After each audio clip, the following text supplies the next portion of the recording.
Good evening, viewers. My name is Amrit Puthia and I am a qualified cost and management accountant. आज मैं एक topic लेके आया हूँ कि आप लोगों के लिए कि फाइनेंशियल फ्रीडम क्या चीज़ होती है। ये फाइनेंशियल फ्रीडम जो है वो मैंने अपने से एक पीढ़ी और पहले वाले लोगों से सीखी, समझी कि ये कितनी सिंपल चीज़ है। बेसिकली उन लोगों ने क्या करा, जब हमारे ना दादाजी जो थे, मेरे ग्रैंड पेरेंट्स, उनका हम लोगों के एक हाउस था, तो हम लोग क्या करते थे, रेंट पे प्रॉपर्टी रेंट आउट करते थे। ठीक है, तो हमारे यहाँ बहुत बड़े बड़े लोग, यानी कि आप समझो इंस्पेक्टर लेवल के लोग, और आपका इंस्पेक्टर, डॉक्टर, और मैंने देखा मिलिट्री के भी बहुत बड़े बड़े लोग हम लोगों के यहाँ, जिनके एक हमारे स्कूल के ओनर थे, वो भी हम लोगों के यहाँ के रेंट पे रहे। तो मैंने उस टाइम पे नोटिस किया कि ये इतने बड़े बड़े लोग हैं, ये लोग अपनी खुद की प्रॉपर्टी लेके भी रह सकते हैं, अपना खुद का मकान भी लेके रह सकते हैं। आज से 20 से 25 साल पहले प्रॉपर्टी की इतनी ज़्यादा वैल्यू नहीं थी कि वो लोग अपना खुद का मकान या अपना खुद की प्रॉपर्टी लेके नहीं रह सकते थे। बट क्या करते थे वो लोग, उन लोगों ने क्या सीखा, उन लोगों ने लाइफ में एक फाइनेंशियल फ्रीडम नाम का चैप्टर बहुत अच्छे से अपने से एक पीढ़ी पहले वाले लोगों से सीखा और उसको अपने माइंड में बिठाया। उन्होंने क्या काम करा, उन्होंने ये नहीं कि झट से जब से उनकी इनकम स्टार्ट हुई उन्होंने एक लोन बना लिया, अपने ऊपर लायबिलिटी क्रिएट कर ली और उसके बाद धीरे धीरे पूरी जिंदगी उसी लायबिलिटी को पे ऑफ करते रहे।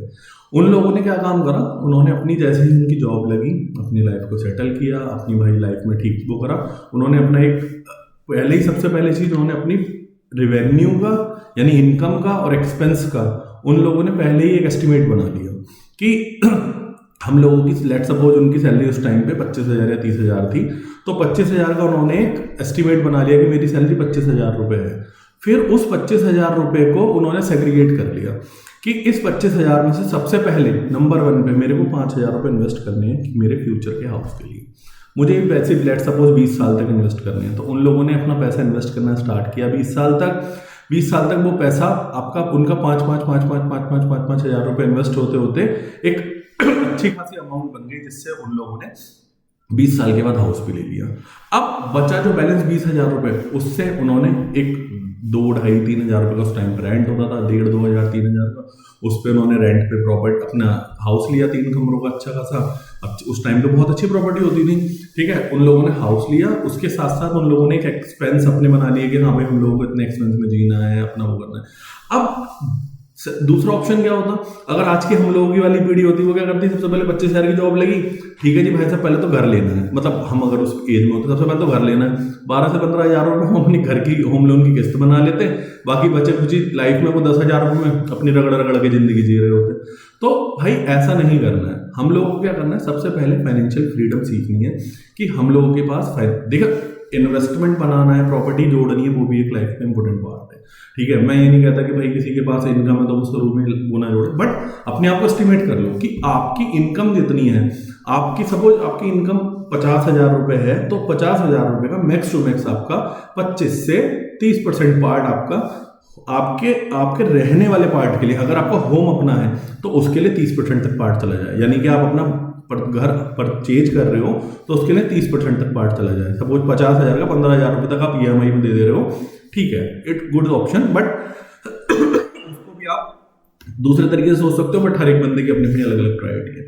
बट अगर आप इसी चीज को 50,000 की इनकम में आप 25,000 30,000 रुपये की EMI बना ले रहे हो, फिर वो 20,000 रुपये में बचे हुए आप रगड़ की जिंदगी जी रहे हो, तो यार इससे ज़्यादा इस लाइफ से कोई फायदा नहीं है। आप क्यों कर रहे हो ऐसी लाइफ में आके? मैंने देखा भाई, शुरू में 2-4 साल आदमी 5 साल अपने हाउस में, आप भाई बहुत होता है, लोग तुम्हारी आगे तारीफ कर देंगे कि तुम लोग, अरे तुमने घर बना लिया, ये कर लिया, वो कर लिया, वाह भाई तू तो पैसा कमा रहा है। लेकिन कुछ नहीं है इस लाइफ में भाई, इस चीज़ में कुछ नहीं रखा। सिंपल है कि सबसे मेन चीज, अगर तुम अपने आप को खुश कर सकते हो, तुम अपने आप को खुश रख सकते हो, कैसे? देखो यार, तुम्हारी अपनी लाइफ भी जो, ठीक है, बट लेट्स सपोज सैलरी तुम्हारी 50,000 रुपये से स्टार्ट हुई, 50,000 रुपये में तुमने अभी शुरू में भाई 7-8 हज़ार रुपये हुए रेंटल, 10,000 रुपये तक का एक नॉर्मल एवरेज सिटी में भाई तुमने एक रेंटल फ्लैट हायर कर लिया, भाई रेंट पे ले लिया, ठीक है। उसके बाद जो बचा पैसा आया, उसमें तुमने क्या काम करा, उसमें तुमने जो अब तुम्हारे पास 40,000 रुपये बच गया, 40,000 रुपये में भाई तुमने सबसे पहले अपना पैसा निकाल के रखा 15,000 रुपये, जो तुमने अपना सोच रखा था 15,000 रुपये तुमने अपनी SIP शुरू कर दी, ठीक है। 15,000 रुपये इतनी बड़ी इनकम नहीं है कि भाई तुम एकदम से अपने शेयर में जाके इक्विटी इन्वेस्टमेंट करते रहो। वो भी तुम फाइनेंशियल एडवाइजर से पूछ के करना, भाई मेरी कोई ऐसी राय नहीं है कि एकदम जाके तुम घुस जाओ उसमें। सीखो, पढ़ो उस चीज़ को, फिर उसके बाद उसमें इन्वेस्ट करो। तो 15,000 रुपये तुमने अपना निकाल के रख दिया कि भाई 15,000 रुपये मुझे अपने इन्वेस्टमेंट करने हैं ऐसे प्लान में जो आज की तारीख में मार्केट में सबसे ज़्यादा रिटर्न प्रोवाइड करा रहा हूँ। जिसमें से एक प्लान जो है, जिसमें से एक चीज़ जो है वो है आपका SIP, म्यूचुअल फंड में आपको सिस्टमेटिक इन्वेस्टमेंट प्लान करना है। ठीक है, अब उसके बाद तुम्हारे जो बाकी बैलेंस पैसा बचा है 10 + 15 = 25, बाकी जो 25,000 रुपये बचा है उसमें भाई 5,000 रुपये से 7,000 रुपये 8,000 रुपये तुम अपना निकालो। किस चीज़ के लिए निकालो? 5,000 रुपये आप अपना निकालो कि भाई मेरे को अपनी लाइफ एंजॉय करनी है, सब कुछ हुआ है। ठीक है, अब 5,000 रुपये अपना निकाल लिया आपने, क्या ये लाइफ ये जो है मेरा, इसमें क्या है, मैं मंथली 5,000 रुपये अपना निकालूंगा। इस मंथली 5,000 रुपये को मैं एक इसका सिंपल एक गुल्लक काइंड ऑफ बना लो या कुछ भी बना लो कि यार मैं साल में घूमने जाता हूँ 2 बार, 2 जगह घूमने जरूर जाऊंगा कि मेरे को 2 जगह घूमने जाना है, एक बार अपने फ्रेंड के साथ, एक बार फैमिली के साथ। तो 2 बार घूमने जाना है, 5,000 रुपये के, तो मेरे पास साल में 60,000 रुपये होंगे भाई। सॉरी, 60,000 रुपये वो कुछ वैल्यू रखते हैं कि तुम 60,000 रुपये में अगर तुम अच्छी से अच्छी जगह इंडिया में घूम के आना चाहो तो घूम के आ सकते हो। इवन अगर तुम्हारे पास की तुमने कोई एक ट्रिप प्लान नहीं करते तो तुम बाली, इंडोनेशिया वगैरह यहाँ अपने आराम से घूम के आ सकते हो। अब बचा वो 20,000 रुपये, अपने 20,000 रुपये को वो अपना खर्चा करो अपने एक्सपेंसेस पे।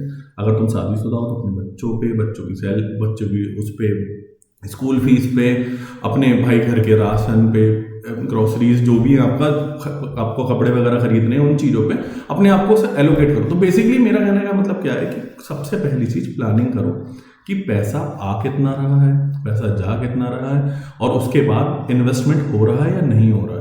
और इन्वेस्टमेंट जो है आपको एक टाइम से पहले स्टार्ट करना है। ये नहीं कि आप भाई सोच रहे हो कि इन्वेस्टमेंट बाद में होता रहेगा, अभी तो मैंने जॉब स्टार्ट करी है, अभी तो मेरी लाइफ भाई जॉब स्टार्ट करते करते 30 साल की हो गई, मैंने अपनी लाइफ में कुछ नहीं देखा। नहीं, मेरे को तो अब से क्या, पहले दिन से तो मैं पहले तो पैसा खर्च करूंगा खूब दबा के, और उसके बाद में जाके सोचूंगा कि मेरे को कुछ बचेगा नहीं बचेगा, तो 40 साल से मैं 45 साल से इन्वेस्टमेंट स्टार्ट करूंगा। उसके लिए मैंने एक अलग से चार्ट बनाया था, वो मैं आपको शायद मेरे ही उस पर मिल जाएगा आपको, कि अगर आप 5 साल तक इन्वेस्ट करते हो तो कितना आपको रिटर्न मिलेगा, अगर आप 10 साल तक इन्वेस्ट करते हो तो कितना रिटर्न मिलेगा, या आप 20 साल तक इन्वेस्ट करते हो तो कितना। लेट्स सपोज मैं एग्जांपल ले रहा हूँ, तो आप कितना कितना इन्वेस्ट करते हो और आपको कितना कितना रिटर्न मिलेगा, कितना कितना पैसा आपका बन जाएगा वो जाके, वो मैंने इस तरीके से एक वीडियो बनाया था। ठीक है, तो मेरा कहना यह है सिंपल कि हम लोगों को देखना है कि हम लोग, हमारे पास पैसा भी जुड़े, हम लोग फाइनेंशियली फ्री भी रहें, हम लोगों के पास एक अपना फ्यूचर में जाके एक भाई एक प्रॉपर्टी भी जुड़ जाए कि हम ठीक है वो पैसे जोड़ के हम एक अपना एलोकेट कर दें उस पैसे को कि कितना पैसा हम लोगों को फ्यूचर में चाहिए, तो उसके हिसाब से हमारा पैसा भी जुड़ जाए और हम आज की लाइफ भी जी सकें। सबसे मेन चीज़ है आज की लाइफ भी जीना, क्योंकि आपको पता कोविड के बाद लोगों की एक्सपेक्टेड लाइफ कितनी कम हो गई है। भाई रोज़ सुन रहे हैं हम कि आज किसी को भाई हार्ट अटैक आ गया, आज भाई कोई बंदा सोता सोता रह गया, कैंसर इतना सुन लिया मैंने हद से ज़्यादा कि भाई कैंसर हो रहे हैं, ये हो रहे हैं। तो भाई आज के तारीख में लाइफ का कुछ पता नहीं। तो ये नहीं कि तुमने लाइफ ही 60 साल के बाद प्लान करी है और तब तक के लिए तुम जिए अपना भाई करे जा रहे हो, चुकरे जा रहे हो, पैसा जोड़े जा रहे हो, कुछ नहीं है उस पर भी। और या फिर ये भी नहीं है कि तुमने भाई सोचा है कि यार लाइफ के अभी तो बहुत टाइम पड़ा है, नहीं जीना भी है अभी, ठीक है, नहीं है मकान, कोई बात नहीं है इतना, भाई धीरे धीरे करके जोड़ के फिर बना लेंगे, ठीक है ना। तो मेरा कहना यह है कि खुद को फाइनेंशियली फ्री रखो, माइंड को चिल रखो, बिल्कुल कोई ऐसी दिक्कत नहीं है, लेकिन उसके साथ साथ इन्वेस्टमेंट भी करते चलो, ठीक है। इन्वेस्टमेंट अभी से स्टार्ट कर दो जो करंट चल गया है, इसका कल कभी नहीं आएगा कि कल से स्टार्ट करूंगा या नेक्स्ट मंथ से तो पक्का स्टार्ट कर लूंगा, इस मंथ मुझे ये जोड़ना है, ये कभी नहीं होगा। तो इसीलिए मैं सबको, आप लोगों को, अपने दोस्तों को, अपने जो भी मेरे भाई बंधु हैं, मेरे भाई जो भी है, सब फ्रेंड्स हैं, उन लोगों को यही एडवाइस देना चाहता हूँ। सबसे पहले खुद को फाइनेंशियली फ्री रखो, अपने माइंड को चिल रखो, इन्वेस्टमेंट करना आज से ही स्टार्ट कर दो, और उसके बाद देखो हर चीज़ को प्लान करो, ठीक है ना। मतलब ठीक है, मैं मानता हूँ प्लानिंग के साथ नहीं होती चीज़ें, लेकिन यार एक कुछ तो करना पड़ेगा। ऐसा तो नहीं है कि लाइफ में हर चीज़ भाई अनप्लान ही रहेगी, हर चीज़ कुछ का ये मतलब ही नहीं होगा कि यार मेरे को लाइफ में क्या चाहिए क्या नहीं, बस ठीक है ऊपर वाला देगा तो हो जाएगा, ठीक है, ऊपर वाला भी देगा, ऊपर वाले ने आपको बुद्धि दी है, सोचो, लगाओ, उसे चलाओ, ठीक है। तो आज का वीडियो यहीं तक रखते हैं। Thank you very much. तो आपको अगर ये वीडियो पसंद आई हो तो please like, share and subscribe. Thank you very much.